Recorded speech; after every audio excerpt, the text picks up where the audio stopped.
Hi guys, how are you in the name of Christ? It's your girl Cranky Kekarabo. So I wanted to do, I know, like this is becoming part 18 of this series on skincare, but I figured I should probably let you guys know I've tweaked some stuff. So because I have seen results in literally 24 hours, I figured that I might as well just come and let you guys know the changes I have made. And my skincare is not a lot, it's nothing hectic, the whole regimen that I explained to you guys is still the same. Say hello to my drink, it's morning. My straw kneading drink. Hallelujah, praise the Lord. Yes, we're having it now. Okay, cool. Guys, look at my skin. I mean, y'all can't lie. Don't deny. I do better than that. Okay, cool. So I have updated my skincare, and this time around it's not just skincare for my face, but my body too. So back when I was employed, a good 9 years ago, almost 9 years ago, I've lost everything. I used to take care of course, my whole body from tip to toe. I've always had dryish skin, like my body is weird like that. My face is extremely oily, but my body is dry. Like, I don't even know why that's a thing. My skin tone is not the same from the neck down as it is from the neck up. Literally don't know what that's about. So I've been very, very disquieted by the dryness of my body all throughout my life. So back when I was employed, I used to purchase body butter from the Body Shop, and it was very, very expensive, but I could afford to because, you know, I was working, and I would mix that. I love the body butter on its own, whatever the flavor, but I always used to add Justine tissue oil just to add a little bit more moisture because my body was so dry, and I loved the effect. It kept my skin looking so supple. It was so sweet. It was lovely, right? Very well. So that's what used to be my status quo back then. And then of course I lost everything, and having lost everything, I now can't afford anymore to purchase that expensive body butter with the tissue oil every single month. So I've been subjugated to the tyranny of dry skin on all over my body, and it's very disquieting. It's patchy, well, not really patchy, but I mean dry legs, dry chest. It doesn't look right. Okay, it doesn't look good, and there is nothing more negligent of the elasticity of your skin than just leaving it dry. The whole body ages, the face a lot faster, of course, than the rest of the body, but the whole body ages, you know what I mean? So if you keep it dry and you don't feed it and whatnot, it's ultimately just going to, like, you know, give up on you. And if you care about your body, if you care about just a general aesthetically appealing appearance, even when you work out, like when exercise comes into the picture, then you gotta, you know, sort of like make sure that, you know, as time progresses, that your skin also stays looking supple. But I've been broke, and I have had intentions to go back to using my body butter because it kept me really supple to take care of everything tip to toe. So I haven't been able to do that because, you know, I'm poor. But I decided that, you know, I'm still in dire straits, and the situation has been lingering for almost a decade. I don't know when I'm getting out of this, so I can't procrastinate when I'm going to reinvest taking care of my body from the neck down in terms of the skin on it. Alright, I can't procrastinate it until I make money again, and so I'm able to like afford products from Body Shop and the tissue oil and whatnot, so that I can resupply my skin with the nutrients that it needs, the moisture that it needs. I need to try and do everything now. There was a time when I anticipated that I would have to wait for a dermatologist, do you understand, to clear my acne, and the Lord gave me a way out of that. He was like, there are ways. You don't have to take Roaccutane. You don't have to basically pay a very expensive guy or girl to clear your skin, because I'm gonna help you. And he helped me, and I've explained that in my previous parts. So the Lord, you know, prepares a table for us in the presence of our enemies, and I guess in the presence of those that could also be our friends, to show us just how greatly he takes care of his disciples. He is the God of small things and of big things. And he was like, you know, like yesterday, literally the idea popped in my mind that, Gabo, you've been crying, you've been lamenting that your skin is like super dry and your aqueous cream is not doing anything. Though pretty much the product that they buy in the house that I use as well, it's not doing anything for you, and you could wait however long it is that it's going to take for me to take you out of this thing to moisturize your skin, but time is ticking and you're not that young, so, you know, take care of yourself now. Take care of yourself now. Come up with ideas. You have pioneered a skincare regime, you know, from the drinks that you drink and what have you, that has cleared you from the inside out, and also topically like helped you to pop.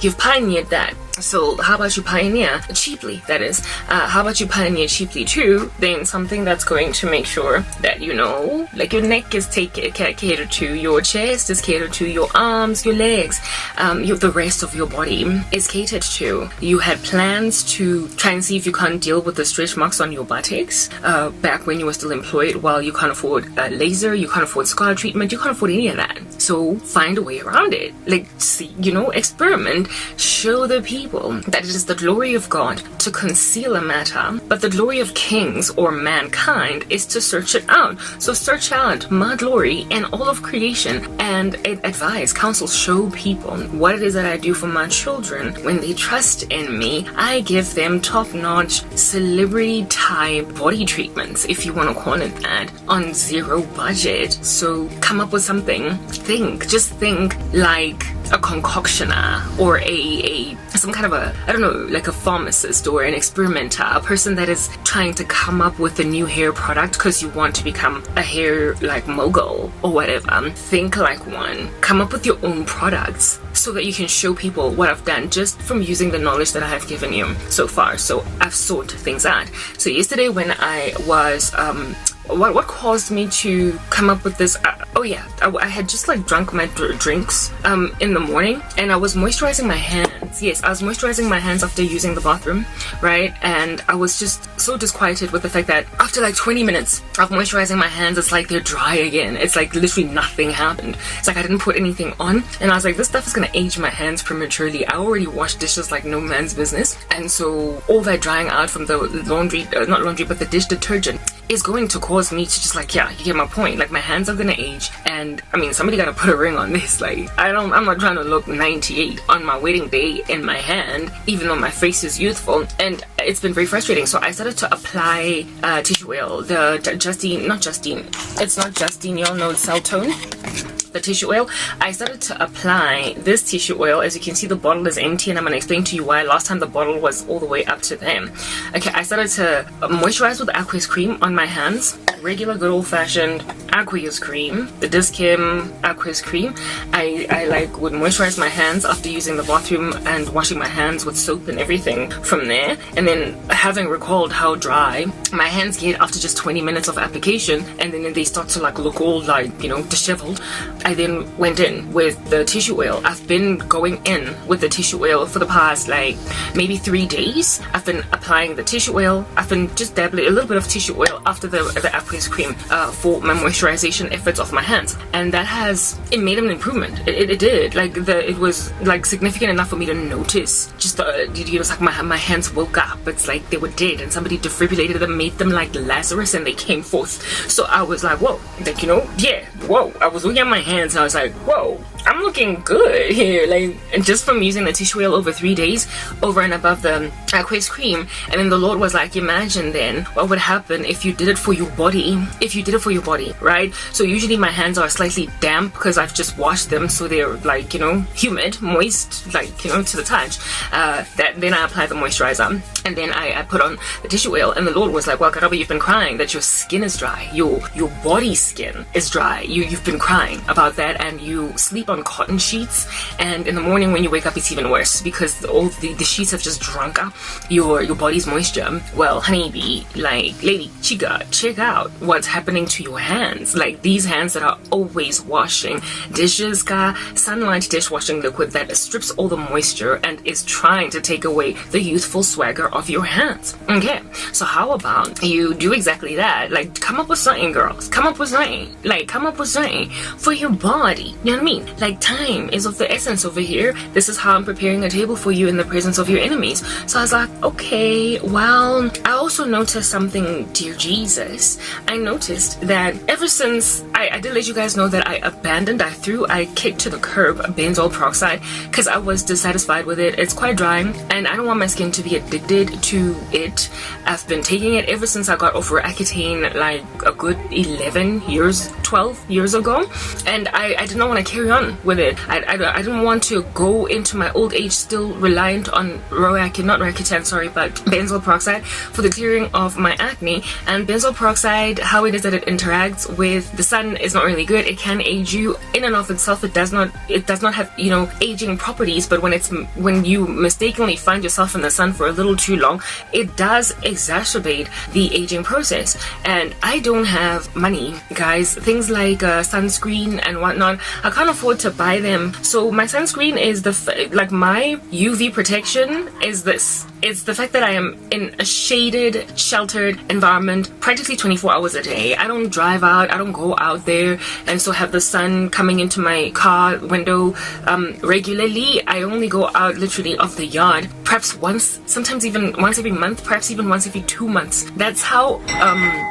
immobile I am because of my living conditions. So my sunscreen for the past decade almost has been the fact that I don't go anywhere. I'm always indoors. I'm always in these conditions. Alright. So for those reasons, I have not really invested in purchasing sunscreen because of the fact that I'm always shaded. I am always shaded, and it is expensive. A high quality sunscreen, it doesn't come cheaply. So for me, it's like, okay, one day is one day. I'll get sunscreen like one day, but right now I'm relatively covered. I am relatively protected from the sun. Plus, I've been ducking the sun all my life. It's a black dark girl issue where it is that we duck the sun because we are insecure about our melanated state. We have always just been getting mocked and teased for being darker than the regular girl on the street, and so therefore I have just had a self-confidence induced and cultural bias induced sun hate all my life. Like, I've been ducking the sun like all my life so that I don't get darker. Therefore, avoidance of the sun is not something that I am particularly averse to. I do it quite naturally. It comes easily to me because of the fact that I can't stand, I don't want to get darker. Okay, so I still, even after accepting and embracing my dark skin, old habits die hard. I still avoid the sun, like everywhere. You would never see me sunbathing. You would never see me just hanging out with the sun just blasting in my face. I will always find a shade somewhere just to get away from the sun. That's just been my behavior all throughout my life because of cultural bias against our girls. So that helps, and I think it's helped. I think it's also contributed to the state of my skin later on in life because I've been ducking the sun and I still duck it, and it turns out that all that ducking was actually good. In the long run, it worked out for me. Okay, cool beans and banana peels. So that whole naturally just kind of behaviorally shaded state that I am in because of the way that I am, because of my behavior, I am always shaded. I don't, when I do get enabled in some way financially, invest in sunscreen. I don't. It's like pouring. It's like investing in yes, I recently, I struggle to record videos when I'm driving or when I am in my vehicle because there's nowhere for me to put my phone. And when I went to Chinatown, I was tempted to purchase, that car camera holder, the car phone holder that you can record yourself hands-free, and it just stays stable and doesn't fall or whatever. It's like a ring light but for the car. Yes, I was tempted to buy one. It was only 150 rands.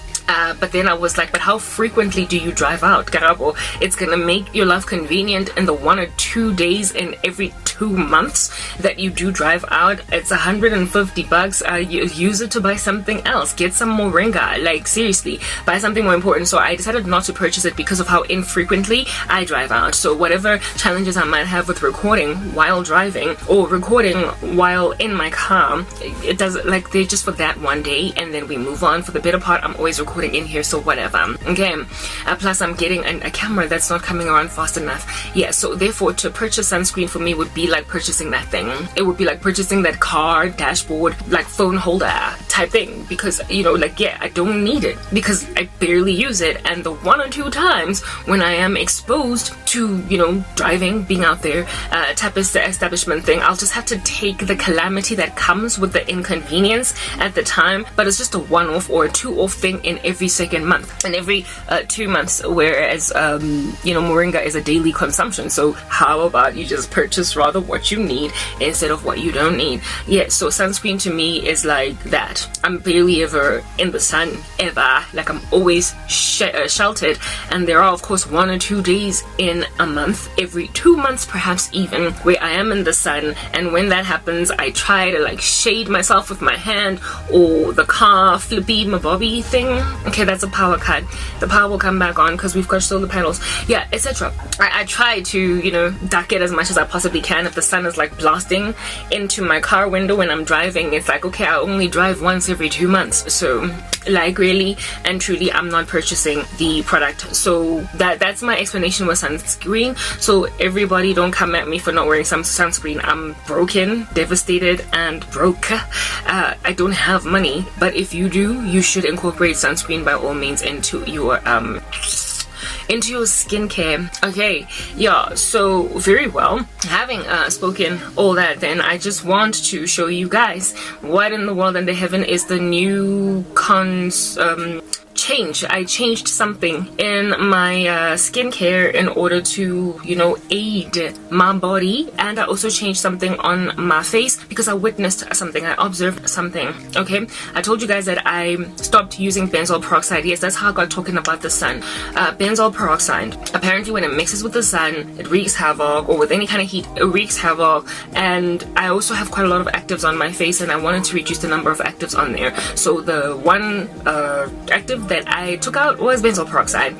One leave-in active. I mean, I've got another one, salicylic acid, but I wash it off because it's in my face wash, right? Cool. So I wanted to use the tissue oil on my face because of the fact that it's got all these anti-aging properties, moisturizing properties, skin lightening. By lightening, I mean like dark spots, removes. Yeah, it's got all these things, and I wanted to like continue in that fashion. But you know, not money, sorry, but I don't have benzoyl peroxide. Now there is I can be very long-winded when I explain stuff, but really I'm getting to a point, bear with me. I have discovered that there was a time when I was doing oil cleansing on my face, really. Like during the time when I was really struggling to clear my acne, I tried just about everything that was counseled me online. And among the things that I tried was oil cleansing. There are people who swear by oil cleansing, and then there are doctors and dermatologists, etc., and even lay Janes and Joes on the street that will tell you stay away from oils. Like don't you dare bring oils near your face, even in the slightest. So during the time when I was doing oil cleansing on my face, the first day or two, oh my goodness, like my skin was just popping. It looked so radiant, it was so glowy, like that whole glass skin, dewy, shiny look. Let's say radiant, a luminous look that comes with basically, yeah, you get my point, like when you're like nicely plumply moisturized. I wanted that look, you guys, and during oil cleansing I got that effect in the parts of my face that did not have acne, and I was like, this is my perfect skin, I really like it. So I saw that oil, you know, infused into my skincare routine helps to bring that dewy look forward, that plumpy, youthful, lovely, radiant. You look like the Lord kissed your skin from on high.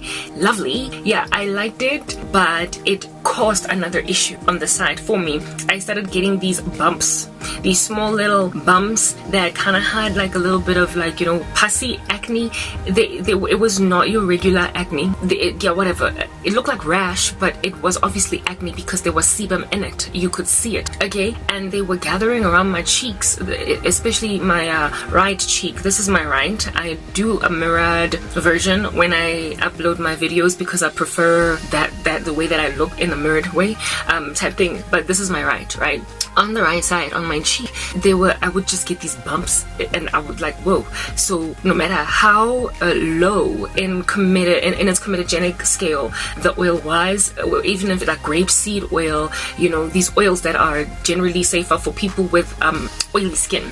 And no matter the comedogenic score of the oil, I still got these bumpies, and I was like, what in the world is going on here? I do have oily skin, but oil cleansing is like attracts like. Basically all the studies that I endured through oil cleansing, I I found out that this is how it works. I went into, the gauging of the mechanics, the biological explanation for why it apparently works. I got into it and all that jazz, and it didn't work. It did. It made my skin all radiant, but it gave me an acne situation that I didn't understand because it wasn't like the acne that I was used to, if you know what I mean. Guys, let's move to the next part and we'll continue to explain this, because this is information that Christ has used to heal a sister. Okay, next part might benefit you.